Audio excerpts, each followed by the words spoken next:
Bom, eu poderia passar mais outras tantas propagandas de Natal, mas vocês prestaram atenção?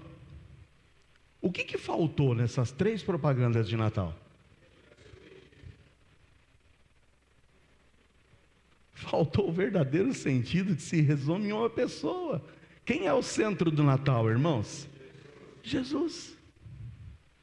Não se fala mais de Jesus no Natal, na festa que deveria ser a festa dele. Não pode faltar o Chester, não pode faltar o panetone, não pode faltar o chocolate, mas Jesus pode faltar. Não é triste isso? Irmãos, essa forma de mudarmos radicalmente o que é, para darmos ênfase ao que não é, tem sido mais real nos últimos dias do que você imagina. E, infelizmente, esse tipo de mudança faz parte do evangelicalismo dos nossos dias também. As mensagens pregadas hoje em dia nos púlpitos das igrejas estão recheadas de quê? De coisas que precisam ser faladas, até precisam ser faladas, mas que não são o centro do evangelho. Hoje nós devemos estar preocupados não com o que está sendo falado, mas nós deveríamos estar nos preocupando com o que não está sendo falado.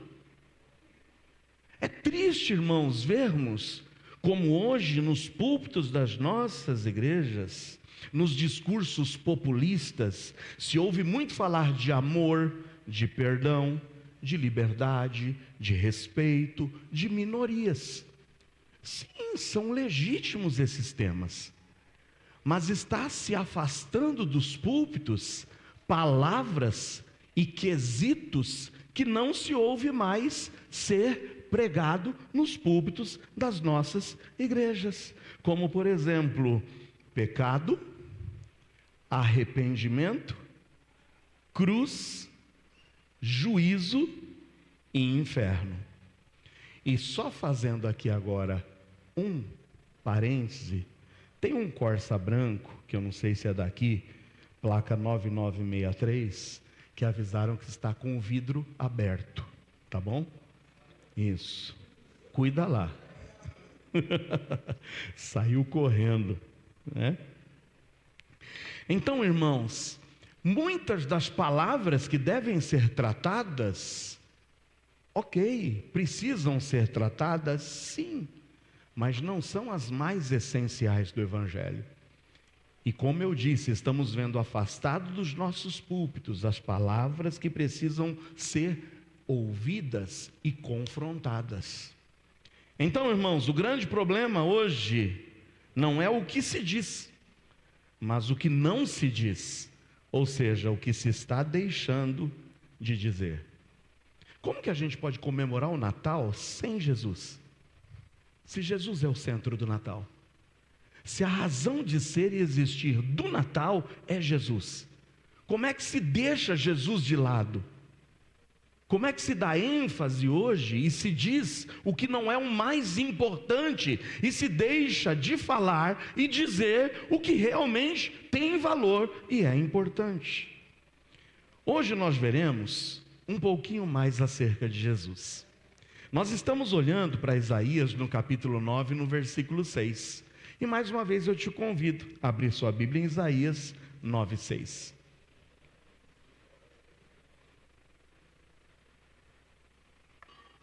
Irmãos, Jesus é o centro da Bíblia. De Gênesis a Apocalipse, Jesus está contido nas Escrituras. No Antigo Testamento, de Gênesis a Malaquias, as profecias que apontavam para a vinda do Messias, a primeira delas já lá em Gênesis 3,15, que da semente da mulher viria um que esmagaria a cabeça da serpente. E tantas outras profecias indicando o advento do nascimento de Jesus, o local em que ele nasceria, a forma como ele nasceria, a razão pela qual ele nasceria. E todo o Novo Testamento nos apresenta exatamente o advento do nascimento de Jesus, o seu crescimento, a sua morte, o seu sepultamento, a sua ressurreição, a sua ascensão aos céus, e depois a mensagem sendo anunciada e pregada pelos apóstolos. E nós vemos a expansão da igreja de Jesus. Jesus Cristo é o centro da palavra, é o centro da Bíblia, e Jesus deve ser o centro do Natal. Não podemos deixá-lo à parte e exaltarmos outras coisas que não valorizam e que não são a razão do Natal.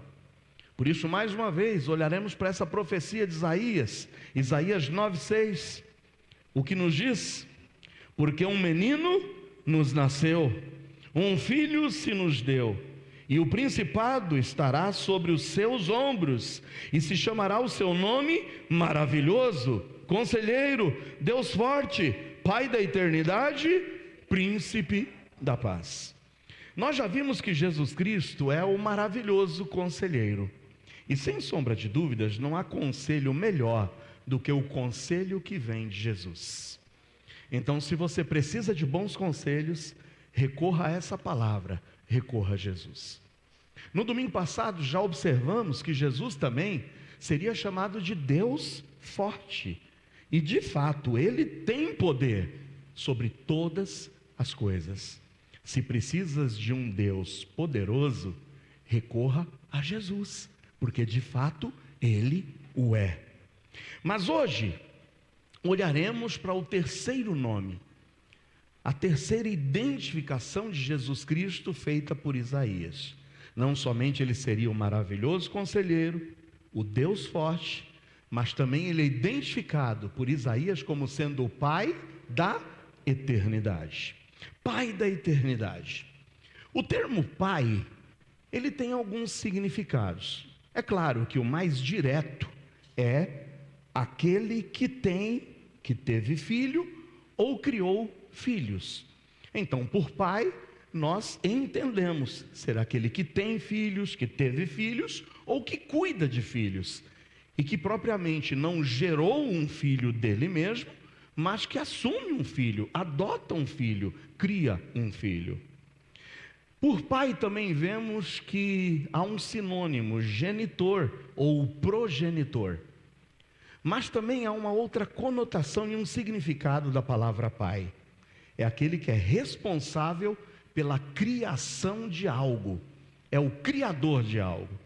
Se eu perguntasse a vocês, brasileiros, quem que é conhecido como o pai da aviação? Quem é o pai da aviação? Santos Dumont. Alguém tem dúvida disso? Alberto Santos Dumont, que lá naquele outubro de 1906, fez com que aquele 14 bis pudesse subir do solo, lá no campo de Bagatelle, em Paris.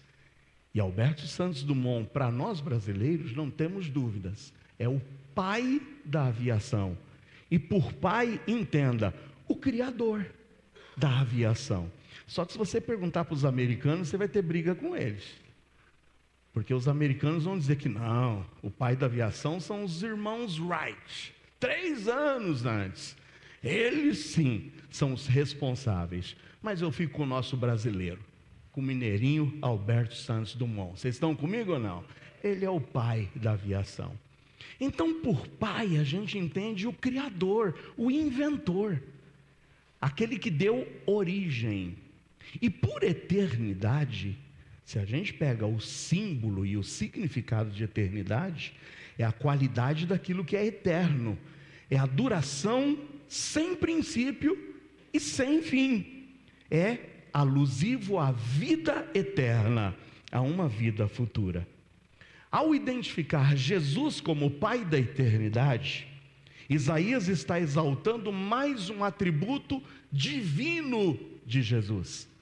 Lembra que eu disse para vocês a semana passada que quando diz um menino nasceu, está sendo exaltada a humanidade de Jesus, porque de fato Jesus nasceu como um menino, e como um menino, humanamente falando, teve um princípio, o nascimento, a sua concepção, o seu nascimento.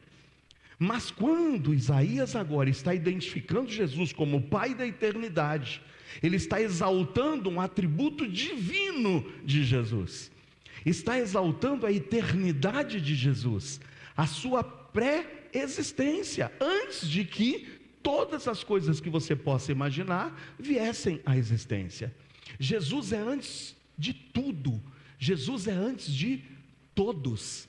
E lá em João, no Evangelho de João, no capítulo 1, nos versículos 1 a 3, nós lemos o seguinte: Evangelho de João 1 a 3. No princípio era o Verbo, e o Verbo estava com Deus, porque o Verbo era Deus, ele estava no princípio com Deus. Todas as coisas foram feitas por ele, e sem ele nada do que foi feito se fez. Cristo é eterno, ele não tem começo, ele não tem fim. Mas não somente isso, ele é o autor da eternidade, ele é uma força de expressão, o Criador da eternidade.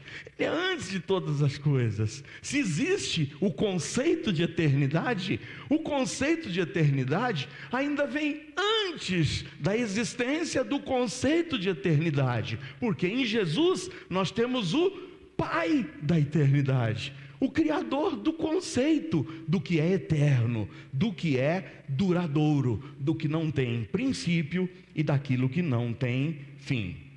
Irmãos, você e eu passamos por situações adversas, nós enfrentamos problemas, nós enfrentamos dificuldades que muitas vezes até querem nos afastar da nossa fé.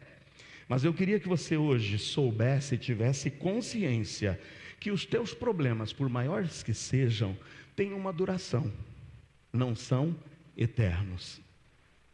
Eles talvez tiveram um começo, mas eles terão um fim. Situações adversas e problemas enfrentados por nós têm um tempo determinado para começar e para terminar. Porque lá em Eclesiastes 3 está escrito que para todas as coisas debaixo dos céus há um propósito e há um tempo determinado para tudo. Mas nossa vida com Deus, a nossa vida com Deus, eu te digo, não tem fim. A nossa vida com Deus é eterna. A nossa vida com Deus é para sempre. Ela perdurará por toda a eternidade. Por isso que ao invés de ficar focado nos problemas dessa vida, foque não nas coisas temporais, mas foque e coloque teus olhos nas coisas que são eternas. E as coisas que são eternas, uma delas eu já posso te dizer, é a nossa vida com Deus, que será para sempre, será duradoura. É por isso que o apóstolo Paulo, num dos versículos que eu mais gosto, lá em Romanos 8, ele diz: as aflições do tempo presente não hão de se comparar com o quê? Com a glória que em nós há de ser revelada. Por isso um desafio grande hoje, olhando para Jesus como Pai da eternidade, foque os teus olhares nele, não nas coisas temporais, não nas circunstâncias adversas, temporais e que você está enfrentando hoje, mas olhe para o eterno, olhe para o que realmente tem valor. E esse é o desafio do apóstolo Paulo para nós, na segunda carta que ele escreve aos Coríntios. Acompanha comigo, segunda de Paulo aos Coríntios, 4, 16 a 18. Segunda aos Coríntios 4, 16 a 18. Diz assim a palavra do Senhor: por isso, não desfalecemos, mas ainda que o nosso homem exterior se corrompa, o interior, contudo, se renova e se renova de dia em dia. Porque a nossa leve e momentânea tribulação produz para nós um peso eterno de glória, muito excelente. E veja agora o grande conselho de Paulo: não atentando nós nas coisas que se veem, mas nas que se não veem, porque as que se veem são temporais, mas as que se não veem são o quê? Eternas. Então foque em Jesus, foque naquilo que é eterno, que os teus olhos estejam em Jesus, que é o Pai da eternidade. Não se deixe desfalecer pelas coisas temporais, pelas circunstâncias adversas. Nós passaríamos por problemas. O próprio Jesus nos disse: no mundo tereis aflições. No entanto, tenham bom ânimo, porque eu venci o mundo. Tira os seus olhos das coisas temporais. Coloca os teus olhos naquilo que é eterno. E por eterno, ninguém melhor em confiarmos, senão no Pai da eternidade. Naquele que criou a eternidade, naquele que é maior do que a eternidade. Olhando então para esse conceito de eternidade e do que é eterno, eu quero te chamar a uma reflexão positiva e depois uma reflexão negativa. Porque a eternidade é um termo que nos faz refletir para algo que não acaba, é algo que não termina. Portanto, há uma reflexão hoje positiva, quando eu olho para o conceito de eternidade, mas eu não posso deixar de lhes advertir acerca do conceito negativo da eternidade. Porque, meus amados irmãos, o grande problema hoje dos púlpitos das igrejas não é muitas vezes no que está sendo dito, mas o grande problema nos púlpitos das igrejas é naquilo que não está sendo dito. É no que não se está alertando. Por isso que hoje, mais uma vez, na responsabilidade que me é colocada em mãos pelo meu Redentor, eu não posso deixar de adverti-los sobre o negativo da eternidade. Mas vamos falar do que é positivo primeiro. Se Jesus Cristo, Ele é o Pai da eternidade, a vida que Ele concede a ti e a mim, ela não poderia ser nada menor do que uma vida pautada na eternidade. Por isso que ela tem um nome. A vida que o Pai da eternidade te concede e me concede, a Bíblia chama de vida eterna. Amém ou não? Vida eterna. O mais importante nesse mundo que tem verdadeiro valor eterno é ter uma relação com Jesus Cristo, pois o dom gratuito da vida eterna vem somente por meio dele, a todos aqueles que creem. João 3,16. O que diz em João 3,16? Porque Deus amou o mundo de tal maneira que deu o seu Filho unigênito, para que todo aquele que nele crer não pereça, mas tenha vida eterna, amém? Vida eterna. E por vida eterna, entenda, vida que nunca acaba, que nunca termina. A vida eterna é a maior dádiva do nosso relacionamento com Jesus Cristo, que é o Pai da eternidade. Portanto, o doador de tudo aquilo que é eterno. Em João 10, 27 e 28, nós temos mais uma vez as palavras de Jesus Cristo sendo aqui exaltadas com relação à vida eterna. João 10, 27 e 28 diz: as minhas ovelhas ouvem a minha voz, eu conheço-as e elas me seguem, e dou-lhes o que eu posso ouvir? Vida eterna, e nunca hão de perecer, e ninguém as arrebatará da minha mão. A vida eterna, irmãos, é um viver associado com tudo que é divino. A vida eterna é a própria vida de Cristo em nós, e que traz pelo menos 2 resultados maravilhosos. Você está comigo? Eu disse para vocês nessa primeira reflexão positiva que se Jesus Cristo é o Pai da eternidade, a vida concedida por Ele não é nada mais, nada menos do que uma vida eterna. E essa vida eterna garante para você e para mim uma salvação eterna.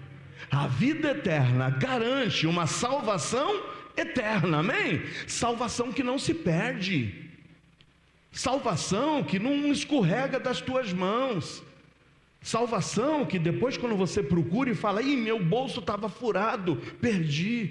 Não, a salvação garantida pelo Pai da eternidade, que te garante vida eterna, é uma salvação eterna, que não se perde. Salvação implica em garantia. E a garantia que Jesus nos dá é uma garantia eterna. E garantia de que viveremos eternamente com Cristo. Olha o que diz em Hebreus. Hebreus 5, 8 e 9. Hebreus 5, 8 e 9. Ainda que era filho, falando de Jesus, aprendeu a obediência por aquilo que padeceu. E sendo ele consumado, veio a ser a causa, e eu quero que você leia comigo em alta voz, veio a ser a causa da eterna salvação para todos os que lhe obedecem. Amém ou não? A salvação é eterna, não se perde. É por isso que o próprio Senhor Jesus diz: aquele que crê em mim, na verdade e na verdade te digo, jamais entrará em condenação. Por quê? Porque passou da morte para a vida. Se Jesus Cristo é o Pai da eternidade, quantos creem que Jesus é o Pai da eternidade? Amém? Se Ele é o Pai da eternidade, a vida que Ele nos concede não pode ser nada mais, nada menos do que uma vida eterna. E essa vida eterna é caracterizada por uma salvação eterna, que não se perde. Eterna salvação. Jesus veio à terra morrer por nós, para nos livrar de toda a condenação dos pecados. Aqueles que foram salvos viverão eternamente com Deus, e viverão eternamente com Deus e com Jesus, amém ou não? É salvação eterna para sempre. Essa vida eterna proporciona uma salvação eterna. Portanto, ainda dentro da reflexão positiva, eu disse para vocês que se Jesus Cristo é o Pai da eternidade, você crê nisso ou não? Ele é o Pai da eternidade. Se Ele é o Pai da eternidade, a vida que Ele concede aos que creem nele não pode ser nada mais, nada menos do que uma vida eterna. E a vida eterna é caracterizada por uma salvação eterna. Mas a vida eterna, além de ser caracterizada por uma salvação eterna, ela também tem uma característica de ser uma salvação eterna, recheada de alegria eterna, amém ou não? Alegria eterna. Tem alguém triste aqui hoje? Mesmo depois de ter participado de uma confraternização daquela? Quantos estavam na confraternização? Diga amém. Amém. Fala a verdade, hein? Começamos cedo, comendo. Os homens lá na casa do meu irmão Lupércio. E comemos bem, hein? Como comemos bem? Foi ou não foi? Eu acho que as mulheres também comeram bem lá na casa da irmã Neuza. Comeram ou não? E os jovens também saíram satisfeitos? Amém. Só que aí a gente se reúne na casa da Neuza e do Daniel para um churrasco. Misericórdia. Comemos, estamos aqui, olha, empanzinado, como diz, não é mesmo? Comemos bastante, estamos satisfeitos, isso nos deixa alegres. E sabe, ainda mais em saber que sobrou. E como sobrou. Que coisa linda, quando o povo de Deus é generoso, e a gente ali conversando, todo mundo alegre, todo mundo sorridente. E mais uma vez eu te digo, não tem como eu te expressar como que é. Você vai ver fotos lá nas redes sociais, mas a foto não é a mesma coisa. Pela foto você não vai saber o sabor daquele suculento contrafilé, temperado, né, pelo nosso maître aqui, Douglas, hoje, né? Hoje nós passamos no teste, o Felipe nos deu, primeiramente, é claro, um treinamento teórico, e hoje nós estávamos ali na prática, e aposentamos o Felipe já. Eu olhei para o Felipe estava todo em havaiano ali, né? Camisa havaiana, eu falei, não vamos botar um homem desse para assar churrasco, né? E fomos nós lá para a churrasqueira. Eu estou falando isso para te dizer que alegria, tá vendo? Que felicidade. Aí tinha alguém me perguntando, pastor, vai ter comida no céu? Aí eu falei, que pergunta, cada pergunta que o povo faz, né? Aí eu disse para ele, eu só posso pensar numa coisa. Vocês se lembram de Jesus Cristo? Depois da sua ressurreição?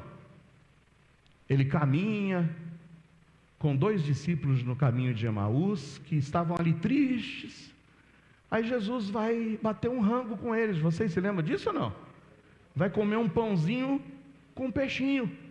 Jesus já com o corpo glorificado, Jesus ressurreto, e estava se alimentando de peixe e de pão. Sei não, eu não quero criar doutrina nova, mas eu acho que vai ter comida no céu, amém ou não? Vai ter comida, amém. Agora não vou dizer o que, mas eu sei que nós vamos comer lá. E eu estou vendo gente feliz aqui agora por isso. Sabe por quê? Porque, olha, se Jesus é o Pai da eternidade, como Pai da eternidade, Ele está disposto a te conceder vida. E a vida que Ele vai te dar não pode ser nada mais, nada menos do que uma vida eterna. E essa vida eterna é caracterizada, primeiro, por uma salvação eterna, mas também por o quê? Alegria eterna, amém ou não? O céu é lugar de alegria, irmãos. Tira essa cara carrancuda. Eu fico imaginando alguns irmãos que no dia do arrebatamento vão chegar lá, por que foi agora? Por que o arrebatamento? Não é possível. Vai ter gente que parece que vai chegar no céu assim. Irmãos, se a trombeta soasse agora, quem iria ficar alegre? Não, meu. Oh, meu Deus. Tem gente que ainda cai. Eu deixo passar 1 mês, 2 meses sem fazer essa brincadeira, mas tem gente.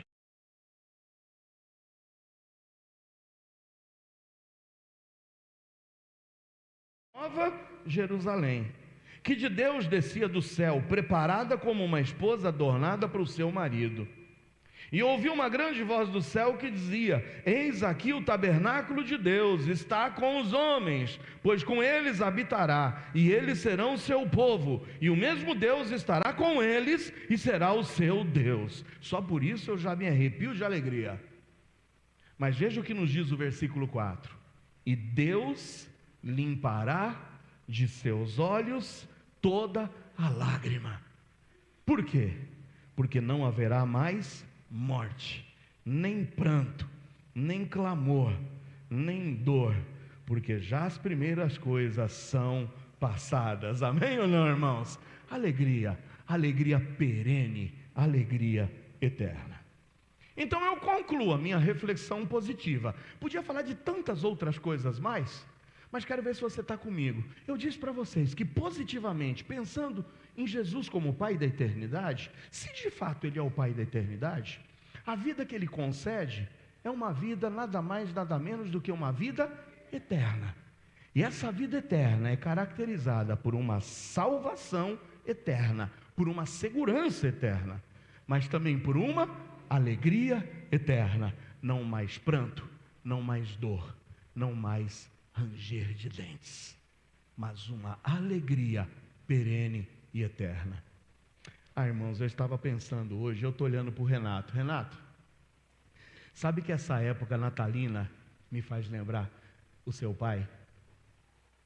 Todas as vezes, irmão, chegava no Natal, o irmão Ranulfo sempre vinha com a humildade dele, com a graciosidade dele, e falava: pastor, eu quero te abençoar, isso aqui é para o senhor comprar um panetone para comer com a família. Que alegria, sabe, em ver o carinho que ele tinha, a forma como ele se aproximava da gente. E sabe, a gente às vezes tem saudade dos nossos que já se foram. Eu sei que você agora está pensando em alguns dos seus que já se foram.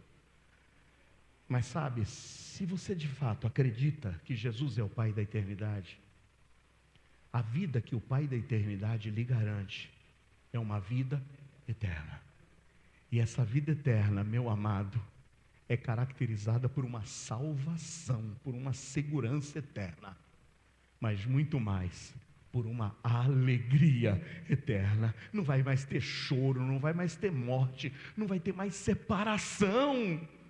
Viveremos para sempre contemplando o nosso Salvador. Quantos vão estar lá? Quantos têm essa vida eterna? Isso é o positivo de olharmos para Jesus como o Pai da eternidade. Mas vamos para a segunda reflexão negativa.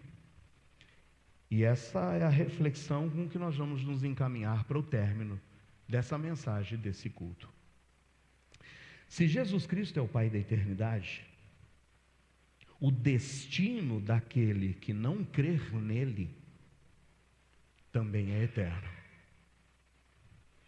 Aquele que crê vai ter vida eterna, amém ou não? E vida eterna caracterizada por salvação e segurança eterna, mas vida eterna pautada na alegria eterna, que nunca terá fim. Mas, no entanto, se Jesus é o Pai da eternidade, e de fato Ele o é, o destino daquele que não crer nele, também nada mais, nada menos, deixará de ser um destino que também é eterno. Isso deveria nos fazer, irmãos, tremer.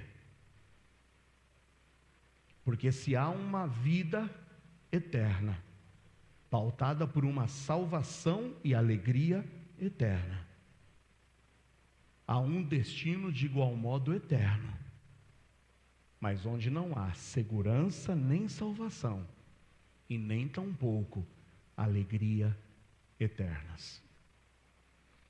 Todo mundo vai viver em algum lugar por toda a eternidade. Todo mundo. Se você já ouviu as heresias de aniquilação da alma, se você já ouviu as heresias pautadas de que um dia a vida acabará, eu hoje quero lhe alertar. Da mesma forma que nós nos alegramos com uma vida eterna, nós devemos hoje olhar para a palavra de Deus e saber que há também um destino eterno, mas onde não há vida eterna, segurança, salvação e alegria. Todo mundo vai viver em algum lugar por toda a eternidade, tanto os cristãos quanto os não cristãos.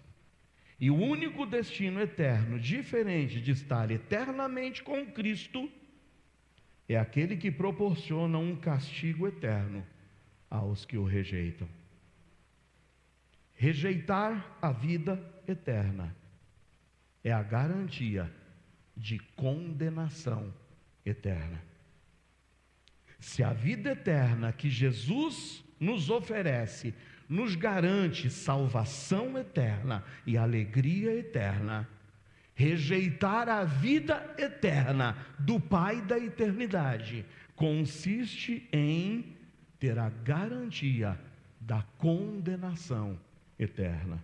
João 3, 16 a 18.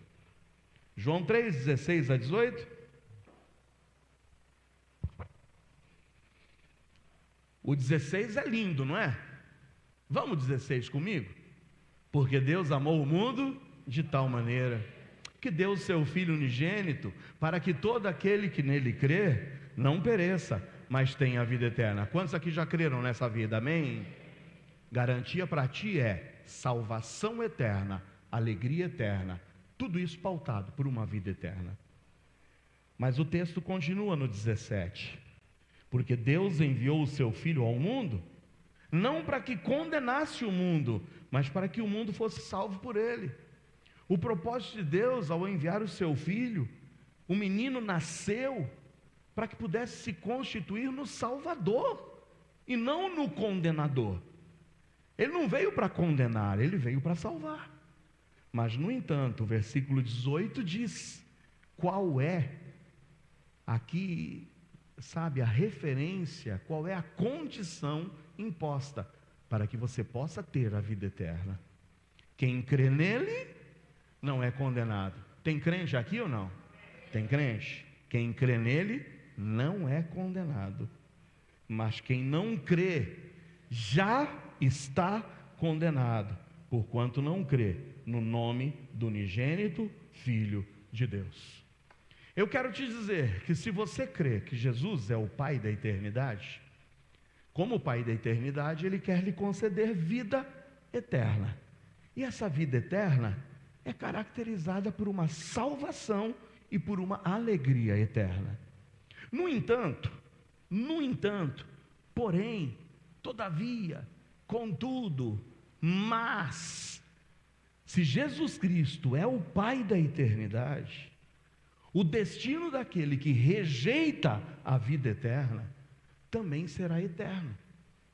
E a primeira característica desse destino eterno para quem rejeita a vida eterna é um destino onde está garantida para esse que rejeita a condenação eterna.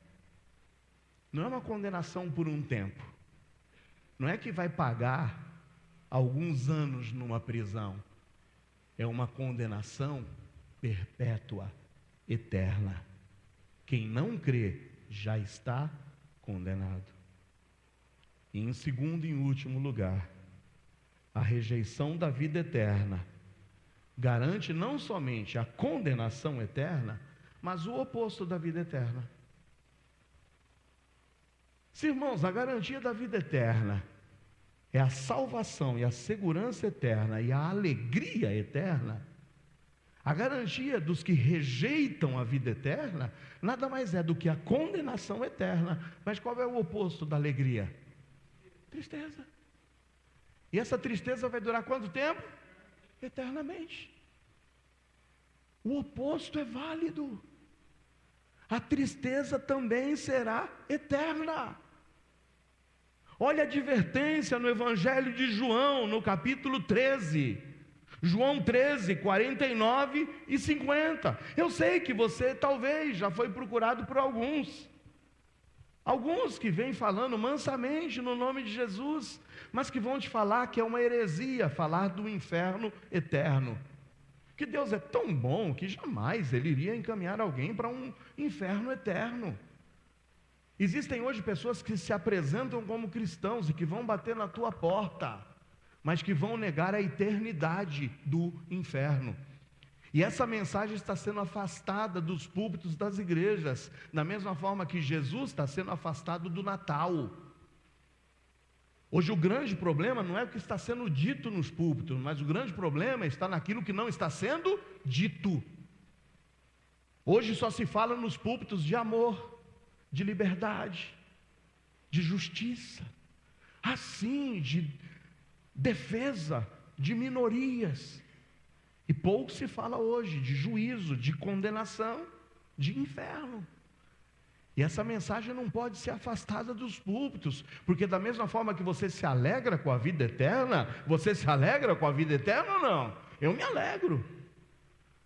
Nós deveríamos também nos entristecer por saber que rejeitar a vida eterna levará o homem, o ser humano que rejeita a vida eterna, a um tormento eterno. João 13, 49 e 50. João 12? Perdão então. 12, 49 e 50? Por quê? Espera aí. Deixa eu achar aqui. João 13.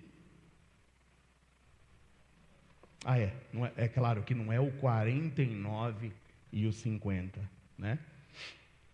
Mas aqui está dizendo, em João 12, bota no 49 e 50. Eu não tenho falado de mim mesmo, mas o Pai que me enviou, Ele me deu mandamentos sobre o que hei de dizer e sobre o que eu hei de falar.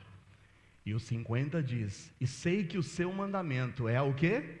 A vida eterna. Portanto, o que eu falo como o Pai me tem dito. O seu mandamento é falar da vida eterna. Mas aquele que rejeita a vida eterna, precisa saber que estará condenado a um tormento eterno. Em Mateus 25, agora 41, 42 e 46,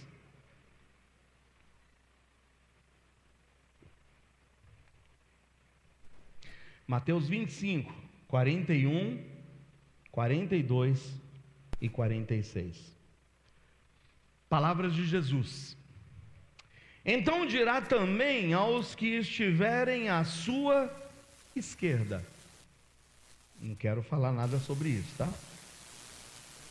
Então dirá também aos que estiverem à sua esquerda: apartai-vos de mim, malditos, para o fogo eterno, preparado para o diabo e seus anjos.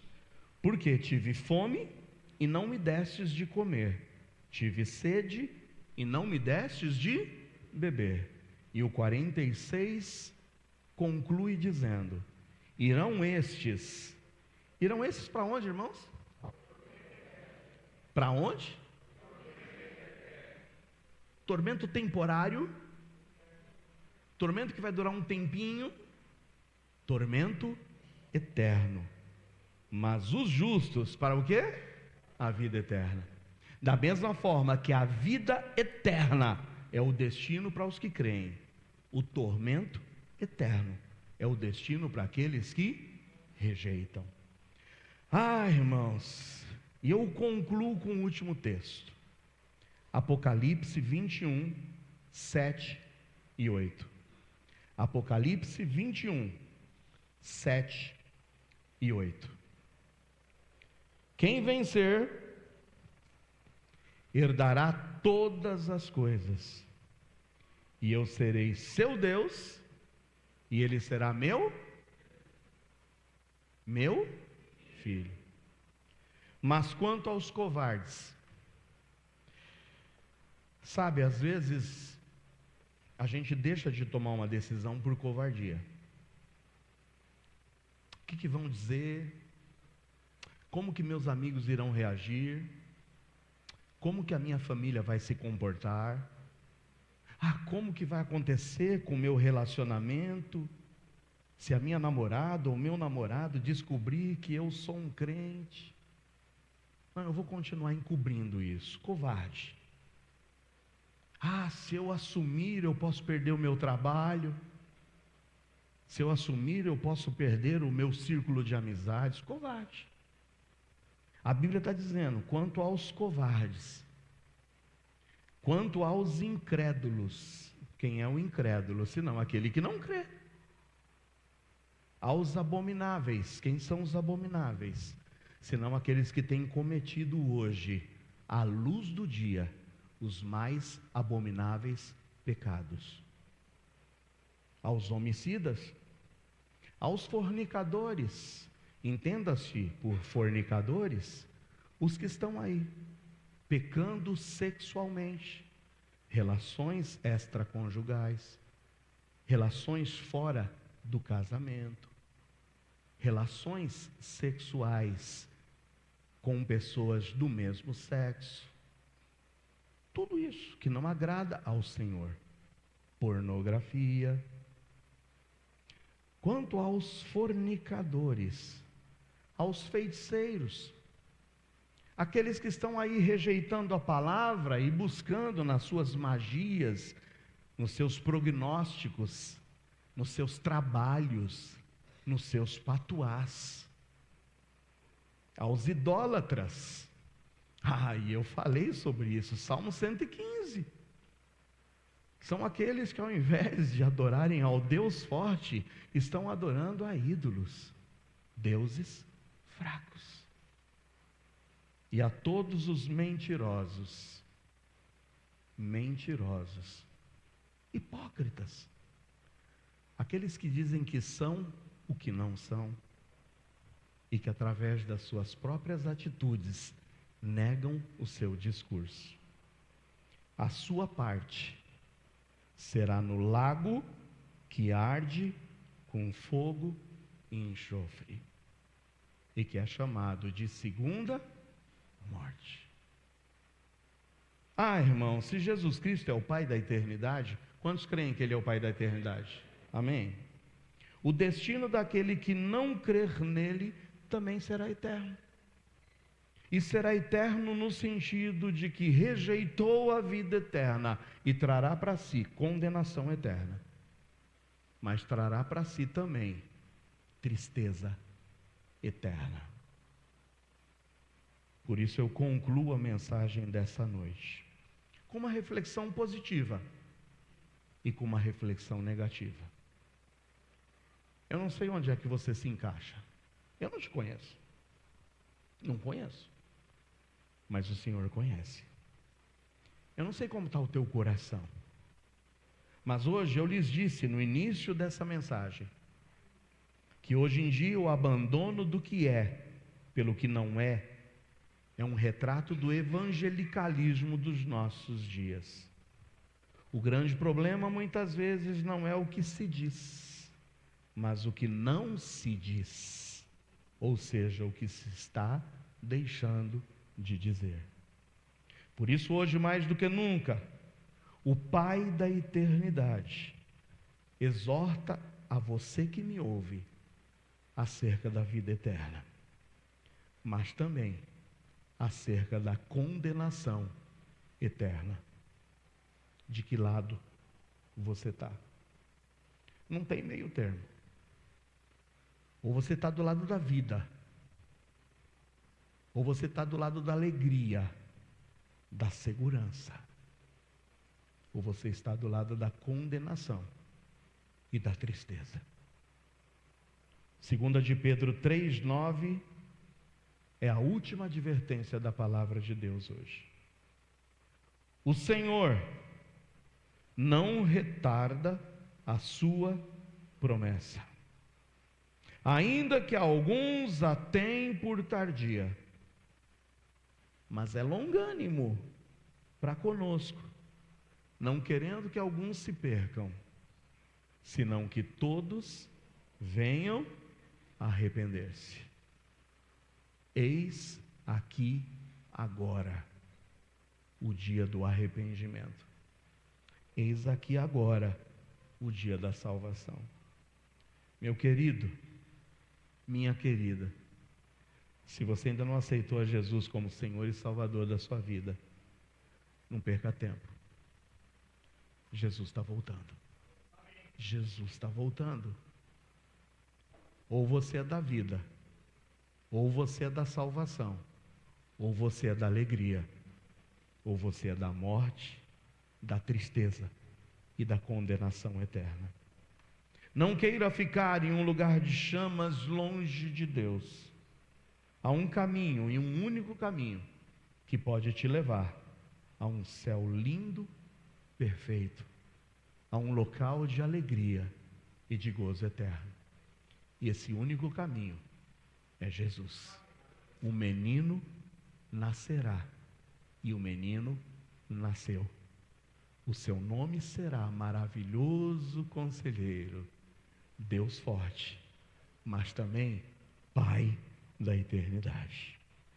Ele seria chamado o Pai da Eternidade. Como Pai da Eternidade, Ele quer te conceder vida eterna, e a vida eterna é a garantia de salvação e de alegria eternas.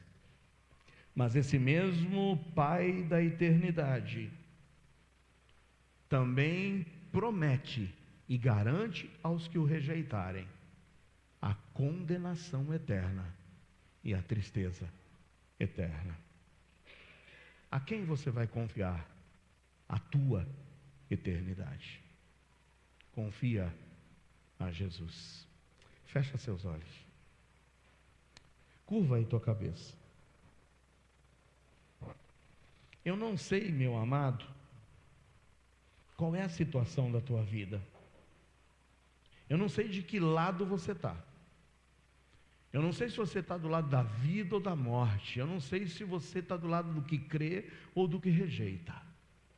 Mas hoje, em nome de Jesus, você precisa se posicionar. E se você pudesse aceitar um conselho, eu te daria: fica do lado da vida. Creia em Jesus e saia daqui hoje com a garantia da vida eterna, pautada na segurança, na salvação e na alegria eterna. Abre a porta do teu coração e convida Jesus para ser o seu Salvador. Convida Ele para ser o primeiro ar que você vai respirar. Convida Ele para ser a primeira palavra que você vai proferir.